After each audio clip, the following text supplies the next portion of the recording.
Hey everybody, Aaron Count, Sage Dynamics, and this is the Sig P365 XMACRO. I am super late to the party with a video for this, but I don't care. You don't have to do the video first, you just gotta do it best, so this might be the best video you've seen on it, and it may not be.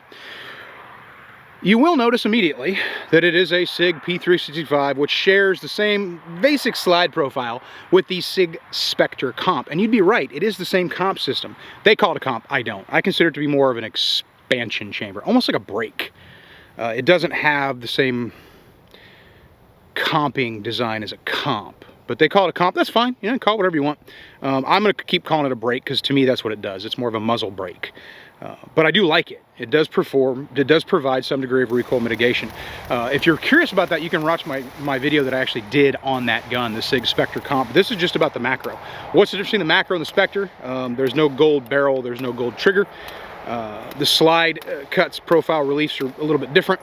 I have a same sight profile, same footprint, same design. So during my 2,000 rounds with this gun, I didn't do any drop testing because I've already done drop testing on this optic platform, and I wasn't needing to drop test this HoloSun EPS carry that I put on it for the review process.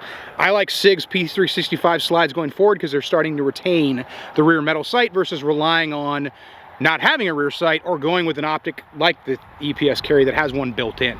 The other obvious thing that you're going to notice about the P365 XMACRO, which you probably don't know about, is the size of the grip and the fact that it does have a little bit of grip modularity. I can replace these back panels it feels good in the hand. My biggest excitement about this gun was just, and this is kind of an intangible, but I get 17 round magazines, so that's super big. But if you take this gun and you compare it to a full-size gun, like I literally put it right next to one of my Sig P320s, it was pretty much same height. And put it next to a Glock 17, pretty much same height. So it's not the compact gun anymore in regards to height. And some people, concealment is more of a length issue, grip issue, than it is a muzzle length issue. This gun retains the same overall size profile that we get from like a P365 XL or the Spectre comp or something like that, but now might have a full-size grip. But if you hold this 17 round gun and then you hold another 17 round gun that's marketed as a full-size like duty handgun, like even the Sig P320, one feels chunky and beefy and the other one feels very supple and petite and whatever other exploratory words that you want to use to describe how this gun just feels good. And I know that's an intangible, that's an esoteric, and that's something that gun reviewers have been using since the beginning of gun reviews to avoid being critical or specific in their reviews. They come up with things like shootability or pointability or feels good in the hand. I hate to do that to you because I'm usually more factually based, but my real big defense is the fact that the gun just feels so good in the hands.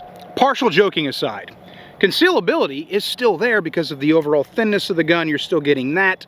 The ergonomics were worked into it as much as possible. If you really get down to the measurements and differences between full-size and compact handguns, the measurements are small, and those small measurements may be what you need to make the difference in a gun that's going to print versus a gun that isn't going to print.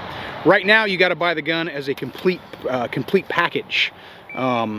So you can't just buy the grip module yet. If you already have a P365 XL, you probably just want to swap your trigger package into it and call it a day, which is what I'd want to do too, instead of having to buy a whole new gun. But this gun does have some advantages over what you already have. Rear sights included. It's got the Spectre comp system, XMACRO, reversible magazine release. No reversible controls though, which is unfortunate, but based on the size profile of the gun, I get it. I still put this gun through a 2,000 round review process. There would be no burn down because as of filming this, I still only have 2 magazines for it, which is kind of aggravating. Sig's usually pretty good about magazine availability, but this just wasn't the case with this gun. You're starting to see them start to pop up. I've had this for, 4 months now, but it was released 2 months ago, I think, right about the time you're seeing this video, maybe less than that, depending on where it goes in the queue.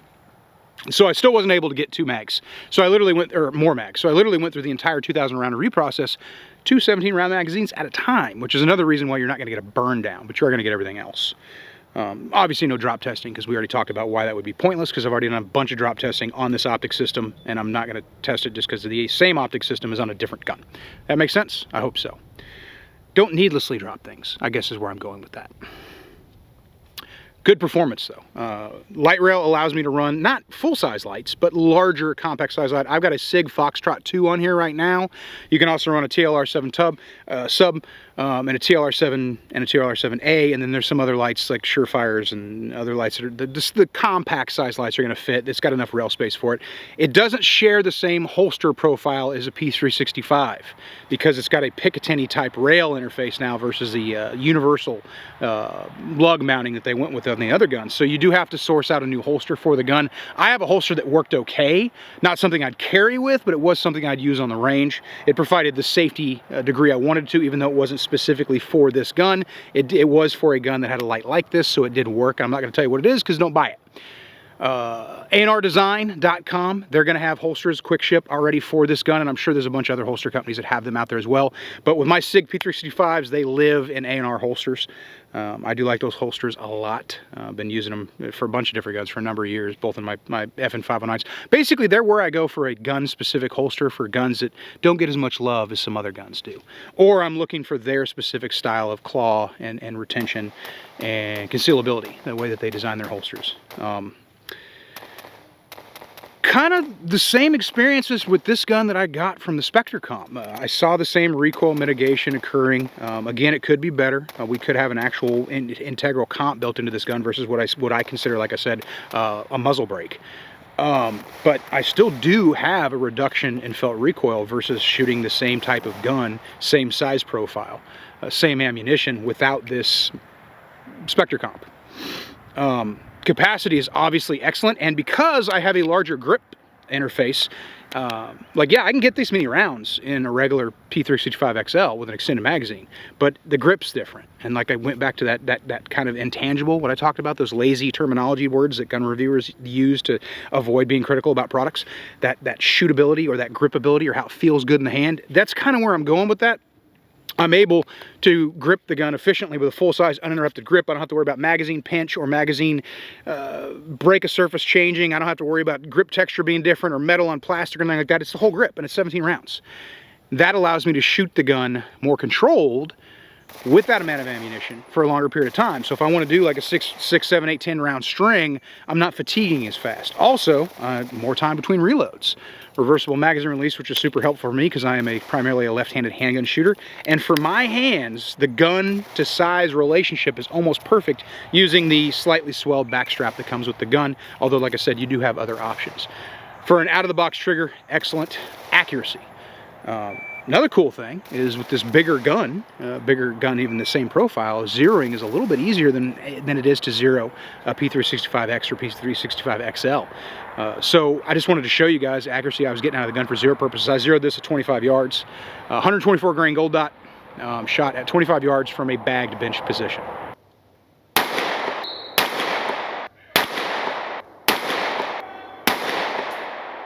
How excellent is that for just a stock run-of-the-mill concealed carry gun?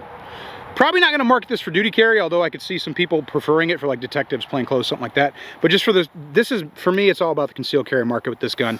It's going to give you the full-size appeal of grip texture, grip size, magazines, controls, purchasability or real estate to put your hands on the gun, with the profile of a more compact gun that's slim in line, which has a full-size capacity. So you've got an amalgamation of things taking place here that really gives us this perfect essence of a concealed carry gun that wants to be a full-size gun, but it fits in both categories, so somebody's not really sure. It's kind of ambiguous of where it sits, and the gun just exists, and either you like the size profile or you find a way to complain about it, and that's fine too, because opinions are great. I personally prefer this gun over my 365 XL for the overall size profile of the gun. I like having that full-size grip, even though arguably, not for me, but for other people, it might not conceal as well. It's hard to argue with those 17-round mags, but because this gun exists, now the 17-round mags do, so you might only want the magazine for your Sig 365 XL, Spectre comp, whatever you have. But if you want the gun and you want the magazine, they go together really, really well. So I use this thing for everything I would use any gun for, my own personal practice. Low light, one-handed shooting, one-handed manipulations. I used it to teach a few classes, concealed carry focus type stuff. The gun just performs well. Everyone I let shoot it, a bunch of students wanted to check it out because at the time it was still very new and not a lot of places had them, and you hadn't started to see them pop up on ranges yet. Everybody raved about the overall performance of the gun, and I'm right there with them. I think it's an excellent next generation, taking that Spectre comp idea, toning down the bling a little bit, and putting it into a more business attire handgun. Not specifically what you should be wearing, but the gun itself is a little bit more grown up, a little bit more professional. Even though the Sig Spectre comp is a fun little gun, I like it a lot. I do like the grip texture and everything that came with it. I don't really care for the gold, but we already talked about that. That's a personal preference. The overall performance of the gun is excellent. You do lose just a little bit of barrel length that you could otherwise have in order to have that expansion chamber. To me, it would make sense to put that barrel length back in there and port it. But maybe Sig will do that in the future. That'd be awesome. I would definitely like to see that, although people would probably find a way to complain about that too.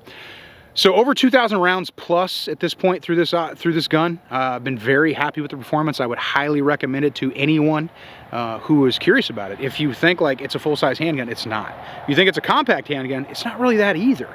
It's a compact handgun that doesn't feel quite like a full-size handgun. And it's a full-size handgun that carries a little bit like a compact handgun. It's very... I guess the best word I could use is it's intangible, it's esoteric, it's ethereal. It exists in many different places in many different planes. And you just got to grab one and you got to pick it up and you got to feel it and see if it's going to work well for you. I like it a lot. If I was going to conceal carry this, I wouldn't be unhappy with that decision at all, based on capacity, ergonomics, controls, performance, optic mounting abilities. It's got everything I'm going to need, except not enough lumens with the lights that are available to it, but that's kind of a separate conversation, and eventually that light technology is going to get there. So if you wanted to know what I thought about the XMACRO, there you go. I'm Eric Count with Sage Dynamics. Train accordingly.